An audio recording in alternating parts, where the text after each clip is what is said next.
ibwirizwa shingiro ni itegeko rusangi ritegerezwa guhurirwako n'abantu bose kuko riraheza rikabagenga bose atanumwe ribabaje kuko rivuga ko abantu bose bangana imbere y'amategeko n'ingingo iri mu mabwirizwa shingiro yose y'igihugu naho zidafise amabwirizwa ibihugu bidafise amabwirizwa shingiro adasa icyo kiri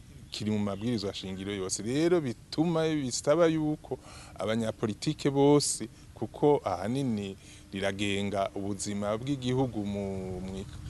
ikabukanya bw'inzego z'igihugu bisaba yuko abanyapolitike bose bategerezwa kubihurirako ivyo navyo Arusha cyari kibanza ciza cyo kubisubiramwe kuko twari twaravyumvikanye mu masezerano mu rupapuro rw'inzira rwategereza gushikana ku matora y'ibihumbi 2015.